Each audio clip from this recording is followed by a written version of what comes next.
فرمایا الذین یؤمنون بالغیب، یہ جو متقی پرہیزگار ہے اس کی تعریف کیا ہے، پہچان کیا ہے، صفات کیا ہے؟ پہلی صفت وہ ہے جو بن دے کے اللہ پر ایمان رکھتے، بن دے کے چیزوں پر ایمان رکھتے، الذین جو لوگ یؤمنون ایمان رکھتے بالغیب، بن دے کی چیزوں، جنت جہنم کو نہیں دیکھا، اللہ کو نہیں دیکھا، فرشتوں کو نہیں دیکھا، قبر آخرت کے اچھے مناظر۔ آج کل ویسے اب یہ ڈاکٹر صاحب بیٹھے، اگر میری بات غلط ہے تو تصحیح کر دیں گے، صحیح ہے تو سر کے اشارے سے۔ آج کل ٹینشن ڈپریشن انزائٹی بہت ہے، آج کل جنت زیادہ پڑھا کرو، اللہ سے ملاقات زیادہ پڑھا کرو، اللہ کا دیدار زیادہ پڑھا کرو، جنت کے باغات زیادہ پڑھا کرو۔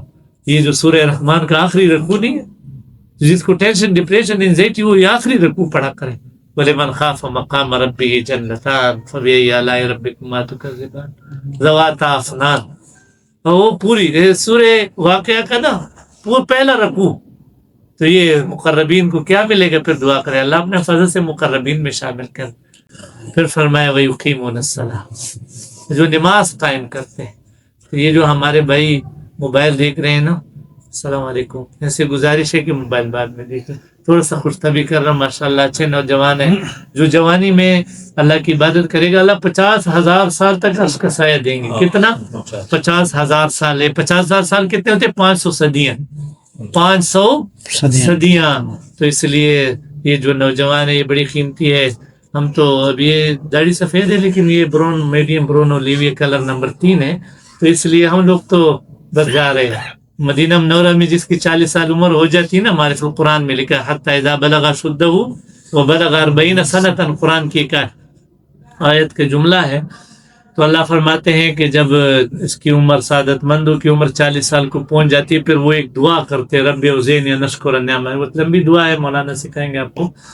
تو عرض یہ کر رہا تھا کہ مدینہ منورہ میں جس کی عمر 40 سال کو پہنچ جاتی تو وہ کہتے ہیں میں نے دنیا کے لیے بہت کچھ کر لیا، آخرت کے لیے۔ تو میرے تو 40 کی اوپر بھی 5 سال زیادہ ہو گئے نا، 45 ہو گئے، تو ہم نے اس سے بھی تھوڑا سا زیادہ کر لیا۔ تو بہرحال عرض یہ کر رہا تھا کہ یقیمون الصلاۃ، جو پرہیزگار ہے جن کو ہدایت ملے گی وہ ہے جو نماز قائم کرتے ہیں۔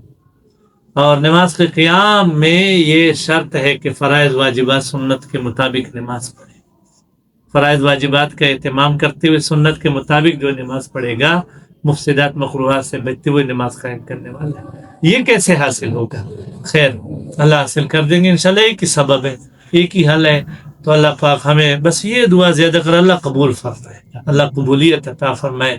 مولانا عبدالرحمن صاحب رحمۃ اللہ علیہ مولانا کے استاد ہیں، ہم نے تو اعزازی طور پہ ان سے پڑھا ہے، وہ ہمارے استادوں کے استاد ہیں۔ وہ فرماتے ہیں کہ اللہ سے قبولیت مانگو، جب فوج والے قبول کر لیں گے نا تو پھر وہ آپ کو گھر بھی دیں گے، وردی بھی دیں گے، اسلحہ بھی دیں گے، یعنی جو بھی سرکاری خزانے والے پہلے کی۔ اب تو سنا ہے کہ سرکاری نوکری بھی ختم ہو رہی، پتہ نہیں سچ جھوٹ کا۔ اچھا ایک بات بتاؤں، یہ جو ہے نا مجھے یہ سوشل میڈیا کے سچ جھوٹ کا پتہ نہیں چلتا ہے، سچ کیا ہے اس میں جھوٹ کیا ہے۔ اس لیے وہ کوئی اخبار پڑھ رہا تھا کہ کیا کر رہے ہو، کہا بس جھوٹ میں سے سچ تلاش کر رہا ہوں۔ تو کوشش یہ فرمائیں کہ بجائے جو ہمارے فیس بک، یوٹیوب اور ان سوشل میڈیا کا وقت ہے، وہ وقت کس کو دیں؟ مسجد کو دیں، تبلیغ میں دیں۔ خیر میں اپنی بات کر رہا تھا، وہ یقیمون الصلاۃ۔ تو پھر فرمایا کہ جو ایمان بالغیب اور نماز قائم کرنے والے یہ تو پرہیزگار ہے۔ کوئی اور صفت کا ہے، وہ صفت ہے وہ مما رزقناہم ینفقون، جو ہم نے دیا ہے، جو ہم نے دیا ہے اس میں سے تھوڑا سا خرچ کرتے ہیں۔ جو ہم نے دیا ہے، پہلے اللہ دے گا،